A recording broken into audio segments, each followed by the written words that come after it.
welcome to Let's Talk Tax, the show for growth-minded CPAs and real estate pros in tax. I'm Justin Gephart. On today's episode, we dive into 5 key tools state and local governments use to promote growth for companies who are growing, expanding, or relocating. Joining us today for the first time on Let's Talk Tax is Ben Worrell. Welcome, Ben. Thank you. Thank you for having me. And for those that don't know Ben, he likes to peel back the layers of an onion, so we're going to get into it today on the location advisory front. Ben has been with our firm for a few years, and as I mentioned earlier, he sat on all sides from an economic incentive standpoint. He's represented the county side from a negotiation, and now he's helping our clients negotiate against the county side to help amplify the benefit. Ben, give us a little background on your role. Yeah, absolutely. Thanks for having me. And so again, as Justin mentioned, I've been here for 5 years now. Came formerly as the deputy director for a central Indiana county. And what we did, exactly your point there, is we welcomed new businesses into the community and helped the existing ones grow. What I always like to say, the importance of the role of economic developers is really to bridge that gap between the business community and the government entities that are out there. It's to be that translator, that communicator, because as we know, government does not move at the speed of business, and business does not talk in government language that's out there. So economic developers are incredibly important to the business environment overall in that it helps to facilitate any sort of growth that's happening there. So how does that translate then through to what we do with location advisory services? Now we're representing the client. We're partnering alongside with them, helping them with those strategic decisions on where should we grow? How should we grow? What are some of the tax tools that are available to us as we look to grow that helps to expedite that growth?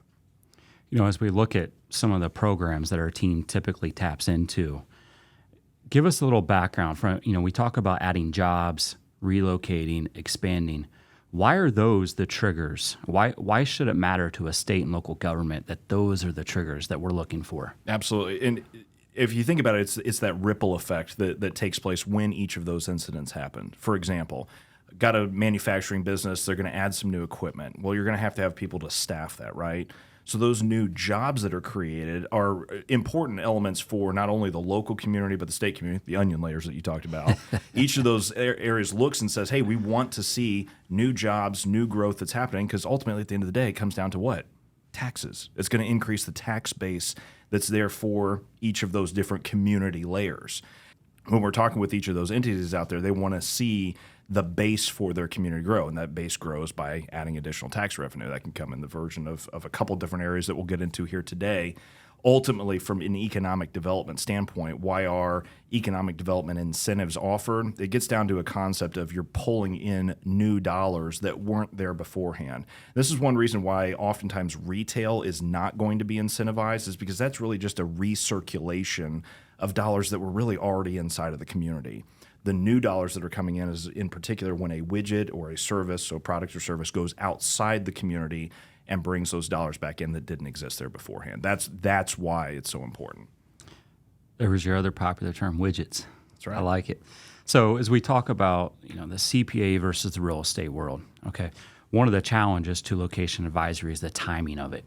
With a lot of the tax benefits that are out there, you can retroactively plan for it or take advantage of it.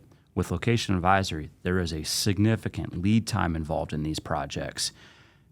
Walk through that and why there is that lead time that maybe some of these other strategies don't have. Absolutely. So what we talk through is we always have to be in front of the project, right?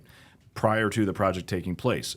If you think about a community, why would they have to incentivize something that's already happened?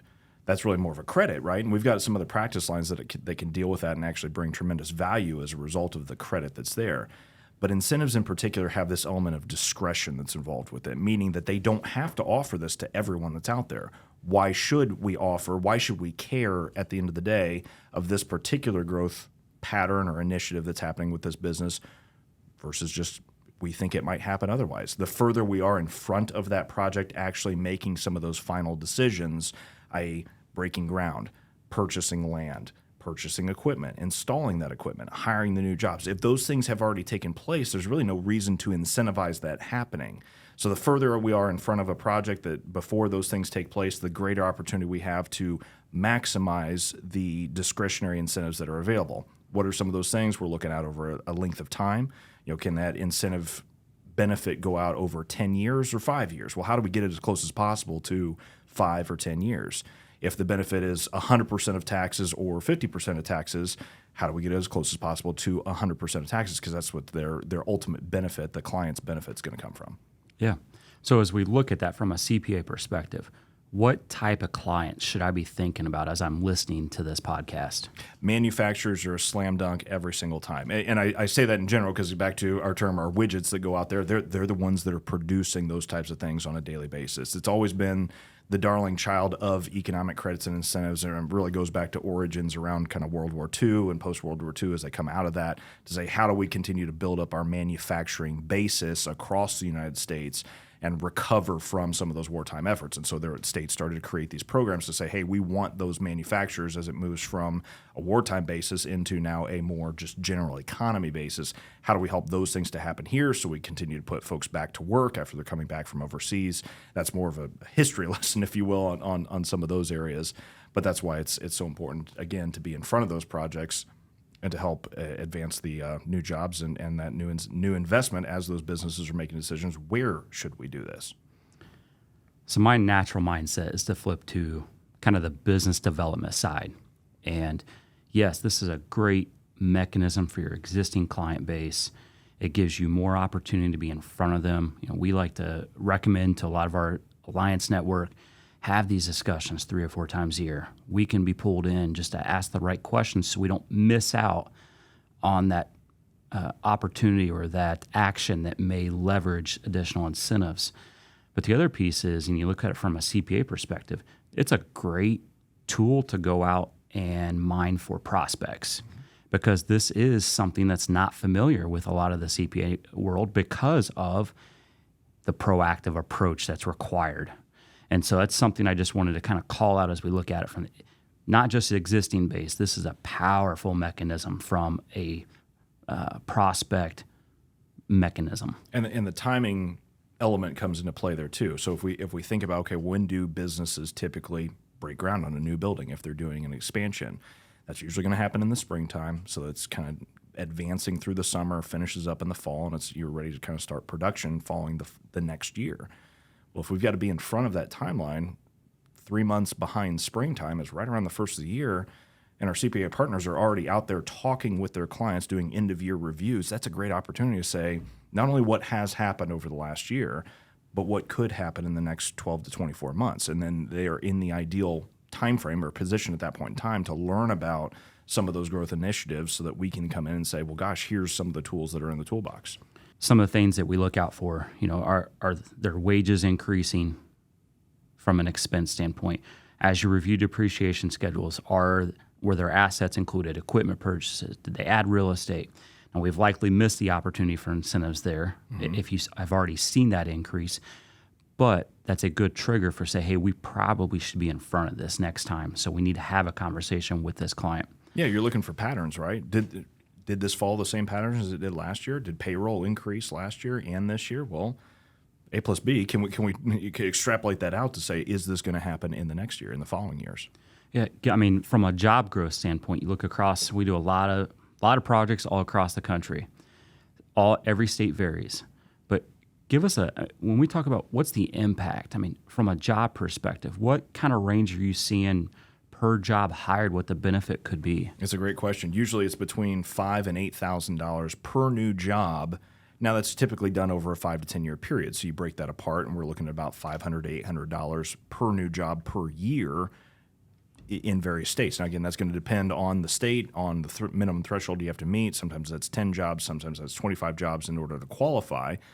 But over time, if we're looking at over a 2 to 3 year period, a lot of times, especially on your manufacturing side, they're saying, yeah, we've done that over the last couple of years. You're saying we could now benefit from doing what we were already going to do beforehand so long as we're in front of it? Absolutely. Let's see what it takes to get across those minimum thresholds. Yeah, a lot of people think this is aimed at the Amazons and the Googles of the world. And the heart of what we do, it's helping the everyday American business that is growing. That's right. That's right. And I mean, to your point, what are some of the minimum thresholds that we kind of listen for, some of those key triggers? 10 to 15 net new jobs over a 2 to 3 year period. and $1 million in investment inside of a 12-month period. I mean, those are everyday opportunities that are out there that businesses in the backyard are doing. To your point, it's not the Fords and the GMs where a lot of folks read about these economic credits and incentives that are out there, and to your point, think it's for these massive, and they are, and the numbers that are associated with that are very, very large dollar amounts as well.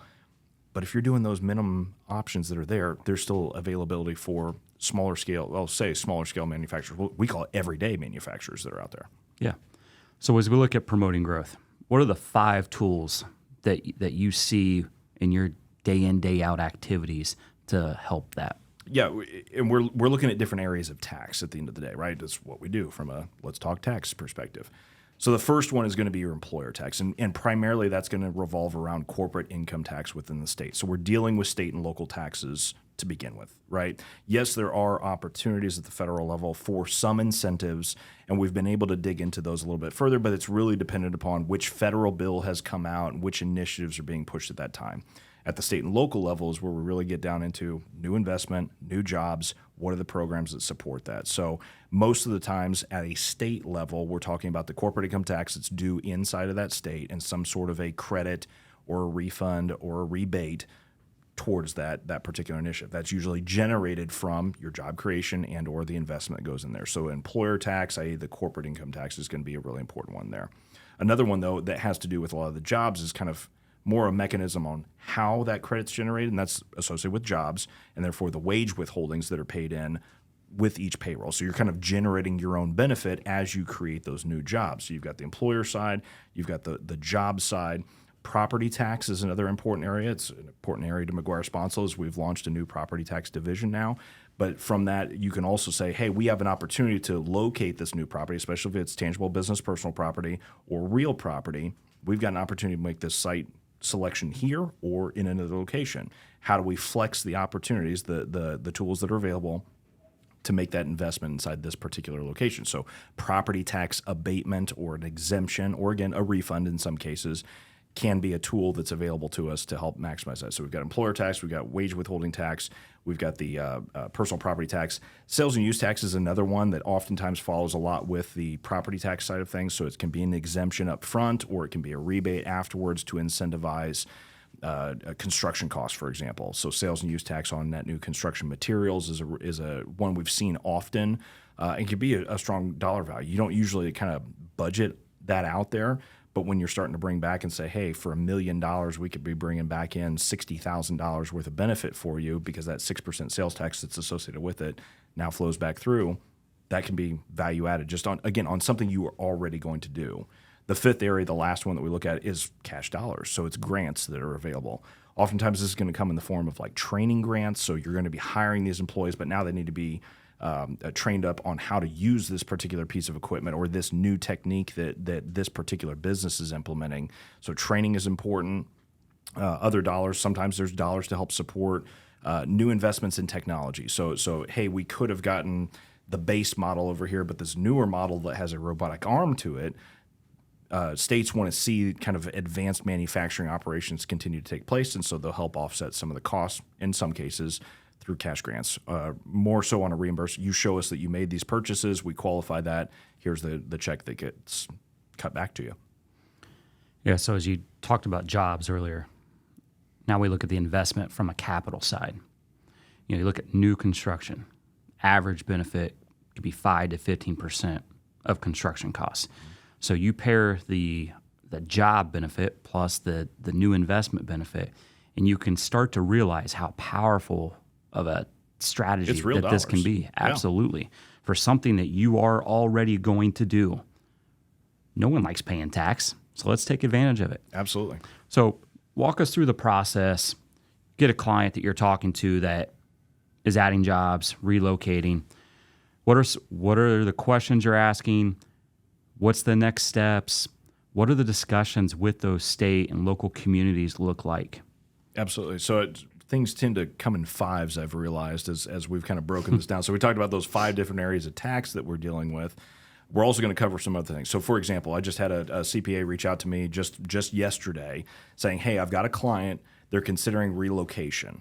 and they listed out probably 6 different states kind of in the mountain Midwest area and said, what do you think we can do in that? And I said, great, this sounds like an awesome opportunity. Let's go through what are the areas that I'm going to be looking for. So first of all, we've got location. Where are they looking to grow into? Again, this maybe they're just considering options to expand their current plant, or they're saying we need to be closer to our customers, a supplier, whoever that may, a new market that's out there. And so they're going to say, this is the locations that we've identified early on to say, we know we have to have something out here. What's the better scenario? So we've got location.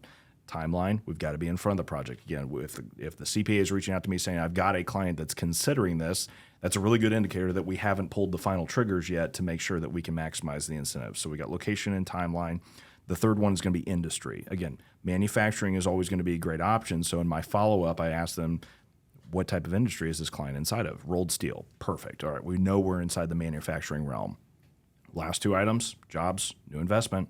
If we can identify those things early on in the process, my team has a lot of the tools that are available to them to be able to start to dig in, starting at state level, looking at the local level. What are the programs, those different areas of tax that we just discussed? What tools are available? What does the application process look like? What's the timeline look like? Have another one of my colleagues that's out today talking with a community in the southern United States area right now to be able to help present in front of a board of commissioners to say, we'd like to get this property tax abatement, for example. And so they're presenting that. Successful meeting, just heard back, and so all things good there. That client will now get a benefit for the next 4 years. Once they build the building and establish that, it gets assessed, they're going to have a property tax abatement for the next 4 years. So, and that, to your point earlier, that value, we're looking at north of $1 million in value over a 4-year period. It's not small dollar amounts. Well, and the crazy part, we don't slow down these transactions. Our team and this process is a really quick process to help identify those programs, to negotiate those programs, and to get those in place. And so a lot of times when we're talking with different individuals, they're like, well, you know what? I really want to make that transaction, but I'm afraid this negotiation is going to slow that down. And that's not the case. Very, very quick. We want to be very, very respectful of that time frame, certainly. However, business doesn't move, or government doesn't move at the speed of business, nor does it communicate the same way. So one of our goals is, again, from that timeline piece, so location, timeline, industry, jobs, new investment, the timeline piece, is to really ask, when are you guys hoping to pull this trigger? If we are in front of it truly, when are you looking to pull this trigger, and is there any flexibility in that? Because if we do have to go in front of, for example, this county board that's out there, they only meet once a month.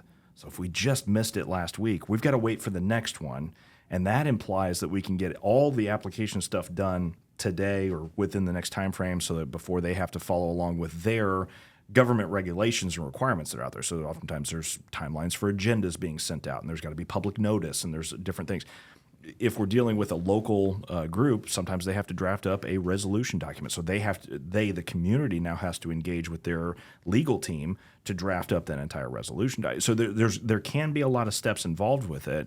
So if a business is saying, we're going to make a decision tomorrow on this, it may be a stretch for me to be able to do stuff maybe on the real property side, but let's still talk about the jobs, because you got to build the building first before you actually staff it with new jobs. So maybe we've got some more time in front of us to work on the job side. If they're saying we really want to break ground here in Q2, well, there's 3 months in Q2. So can we push that back towards the end of that? And again, not trying to slow that process down, trying to work alongside that business to maximize their potential opportunities that are available from it. But again, when we can show that dollar amount at the end of the day, in most cases, clients are going to say, yeah, that's worth it for me to go in and just kind of hold off for another 3 weeks, because there's going to be other factors that come up along the way. We just know there's going to be delays in that. If we can show $1 million worth of value, I think that's going to be worth their time. Absolutely. And the one piece that we've been talking about is that negotiation side. Mm-hmm. But a secondary element that I think we should touch on a little bit is the ongoing compliance piece. You know, there was a stat that was released earlier this year that 50% of the awarded incentive packages do not get fulfilled. And it's mainly due to the lack of compliance or the errors that are performed within the compliance process. Yep. And we hear all the time, because businesses have people that change. So usually your CEO or president is going to be carrying on with that, but they're not into the nitty-gritty details year over year. If the controllers change, the CFOs change, sometimes businesses get bought too. these incentives often can transfer from one to another as far as ownership is concerned, so long as the obligations are still met, obligations being jobs and investment. If we can show that those have still been maintained, then the new business that now owns that business, the previous one that was there, can still receive that benefit. But to your point, if someone changes through that process, or we're just so busy because you got year end, you got the end of the quarter, end of the month, whatever that may be, and those deadlines are missed, with it being discretionary in nature, the authorities that are there don't have to offer that incentive, because essentially they look at it and say, well, you didn't fulfill your end of the bargain. Well, maybe you did, but you just didn't fill out the right form. Business conversation versus the community's conversation, right? They don't talk at the same levels that are there. So we come in and we help bridge that gap and make sure that those things get filed in a timely manner, that we're accurate in the reporting. We're doing all the review there. I can't tell you how many times that you just run a payroll report and submit that in, but it's not accurate to what the community needs on their side. Maybe there's an additional step involved in there. There's also an opportunity to create, again, ultimately what we're doing from the outset of the project is say, why should this business community care about this project? There's still elements to follow up on year over year to say, not only did you care before it, but here's what you should still be excited about. Because now we're starting to knock on opportunities to say, well, what if we're meeting the obligations of that project? We said we were going to hire 10 jobs. We've hired 10 people. Now it's the opportunity for us to go back through and say, okay, is there a phase 2 here? Can we continue on into the next one? Are you going to do the 10 jobs again? And can we go back to the well and go ahead and set up another project to continue the savings moving forward? And having a successful phase 1, that first project that's there, gives us a lot of credence for going back and saying, we were so wildly successful the first time. Thank you so much for your support. We'd like to do this again. Would you be willing to support us? You, the community, would you be willing to support us through these incentive programs? And that can be a really powerful combination when you start kind of trailing these incentives one after another. So one of those onion layers you mentioned earlier was industry. A second one is location. Mm-hmm. Every year we talk about the states that are growing and that are hot for business. It's no secret. You look at a lot of those top 10 states, they're all tied to very strong and aggressive economic incentive backgrounds from Absolutely. Those states. Yeah. From your experience, again, we do projects all across the country. Looking at that environment in the states that are really proactive with the incentive packages, what are some of the lessons that you learned from maybe some different spots within our country, and how does it apply to some of those industries? Yeah, the states that I would consider, and I try not to call out ones in particular, but certainly the states that are closer to moving at the speed of business are going to be more beneficial. They're going to understand how that process works. It's not necessarily slowing down the businesses overall. They can still meet the needs that are there and move at the speed of the business as that continues to grow. Flexibility in the programs too. How the taxes apply. You're going to have some businesses that just because of one reason or another, maybe they're headquartered out of state and this is an expansion project, they don't have the liability that year to make the benefit. So if there is a way to flex that incentive towards something else, that creates tremendous value for the client at the end of the day, because they can almost immediately apply the benefit. So ones that don't work as well, some states that have more of a trailing effect, you have to have the project for 1 year, then you have to show the demonstration that you've complied, and then the following year. So now we're at a 3-year time frame into the future.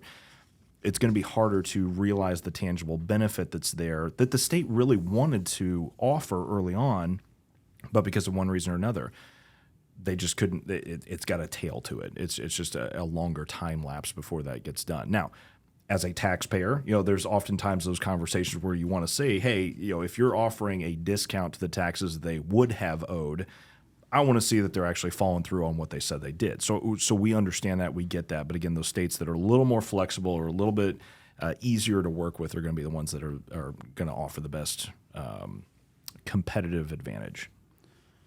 So tremendous opportunity. Got to be in front of it. Mm-hmm. As we look at some of the obstacles, the first thing that comes to mind, and we've walked through a few of these in the last probably 6 months, it's the communication side. Mm-hmm. We talk to a client, they're growing, we start the negotiations with the state, we get a deal that's right on the 1-yard line, we just need the client to sign the contract, and someone from the company starts talking before it's executed. Yep. Deal gets pulled off the state. Yeah. That's a major obstacle as you look at what we do is the communication side of that. And it's pulling together all of those parties too. So it's making sure, while our communications may be happening with more the strategic level. So you got the CEO, the president, that are saying, yes, we want to do this thing, or we're considering these different options. We're just trying to finalize between site A and site B. We're working with the construction companies, or we're trying to get all those different things lined up. But the marketing team is over here, and they're super excited and they're ready to go. And something goes out prematurely, then that could lose the incentive value that's there. So it's important for us to help educate the entire group that's there, from the strategic level folks all the way down to the baseline level that's being able to push that forward. There's also an element of the smaller community. People know each other. And so conversations could happen in that. At a Christmas party, talking to a group, and lo and behold, the economic development. Or the mayor's there. Or the mayor's there. Again, in small communities, it's you go to church together, you see folks at the grocery store, whatever that could be. It happens. So it's just a part of, again, back to which states do it best, or which community. Those ones that have a little more flexibility to it are really good states to be working with, really good communities to be working with. So sometimes people just understand that there's excitement that gets built up, rightfully so, right? This one of the things I enjoy about my job is that we're usually working with folks that are having some sort of exciting opportunity. It's a growth mentality that's there. So everyone's going to be excited about those things. It's just, again, making sure the timing lines up. 100%. So as we reflect on today's conversation, what are some of the takeaways that one of our CPA partners that's listening should remember as they're driving in their car, they're sitting at their computer today, and they're thinking about their client list? What are the takeaways that you would give them? Look at your clients that are growing right now. The growth factors that you can consider, as we discussed, is, are they adding payroll? Look at the GL. Look at the depreciation schedule on some of their equipment. Industry, top one should be manufacturing clients. If you have any manufacturing clients and they are not taking advantage of economic credits and incentives, there may have been a missed opportunity there. So how do we get in front of those? Often, I actually get a lot of calls from CPAs this time, even though everybody's very, very busy, but they're having these productive conversations with their clients, and they're learning about, oh gosh, I didn't know that you guys are out of space, and you're starting to have these conversations with real estate brokers to say, we need another 30,000 square feet. Where can I find that? Can I add that onto my building? We're having discussions with a GC. All those things should be those key triggers that are sounding the alarm bells to say, hey, we need to get an economic credits and incentives provider in here. Can I get you guys connected over here with McGuire Sponsel so we can just talk through some of those things? That doesn't create an obligation on our side at all. It's just simply an opportunity for us to explore the fact pattern that's there to say, do we think that there's value here? If so, what does that look like? And does it align with the timing for the client at the end of the day? That's our job, to help maximize their opportunity. Yeah, we always say we try to act as an extension of the CPA firm, and this is a perfect example of that. It's not a nickel and dime conversation where we're going to charge for this. It's, hey, let's get on the phone. Oh, you were out with your client walking the manufacturing floor and they're busting out at the seams. Mm-hmm. Let's start having that conversation now, because if they're busting out their seams now, they may be thinking about expanding or relocating to a larger facility. Let's start having that conversation. There's so many clients we work with where it's a 2 or 3 year conversation process, because we're just trying to get them introduced, get them to start thinking about it. They may not be ready to make that investment at the moment. It's never too early. 100%. Yeah. And if you're out there, this summer with the golf course with where clients, all the best conversations are had. Exactly. I mean, just bringing that stuff, that's a part of a normal conversation. Hey, how's business going? What are you guys doing? Oh gosh, you're expanding out there. You just got a new product line that you're looking to launch here. Great. Does that mean you guys are going to have to hire some more people? Well, gosh, yeah, actually we will. Those are very natural things. It doesn't have to be this, interview that's going on there, an interrogation. It can be just a very natural course of the conversation. Or if you're at a Chamber of Commerce event and meeting up with clients or even prospective clients that are there, to ask them some of those things, that helps to differentiate you in the marketplace if you're bringing additional thoughts to the table.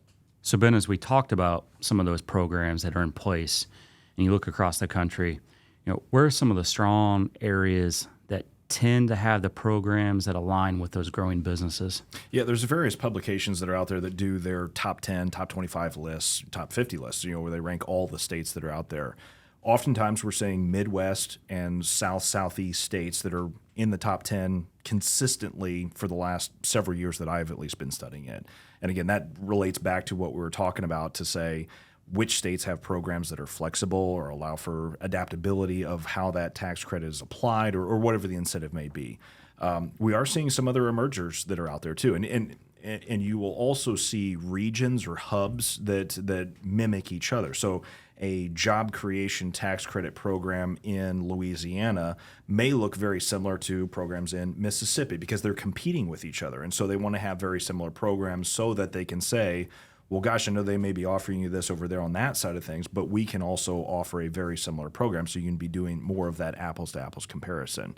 The coasts tend to be a little bit tougher to do, just from an incentive standpoint. Also, taxing environments can be higher in those areas. But we are seeing that Midwest and Southeast is usually in the leaderboards and when you're looking at a top 10. Well, I think the good part about the location advisory side, and you say this a lot, is that it can act as kind of the tip of the spear when you're talking about proactive tax planning. Yes. Okay, we're ahead of the game with this. But as market conditions change, depending on their industry type, there are so many other tax planning mechanisms that are out there that our team can help identify. One of the things you touched on earlier was property tax. In today's environment with the cap rates that were significantly higher and they're starting to drop, that pushes that strategy up significantly. It's a tremendous opportunity. So as you talk about what we as a firm are looking forward to over the following year, significant increase in property tax appeals, reassessments, savings for the clients. Ultimately, that's what we're key on. And that layering effect is really important too. So if we're bringing those tools to the table to say, here's the economic credits and incentives up front, but then also once you finish that building, there's an opportunity for depreciation through a cost segregation study. If we're able to come in to help save additional dollars on that side, we're dealing with two different areas, so you can actually add both of them, stack them at the same time. Really pretty powerful. Well, Ben, I want to thank you for your time today. I want to thank all our listeners. Thank you for tuning in today. Please remember to subscribe to our YouTube channel, Let's Talk Tax Podcast.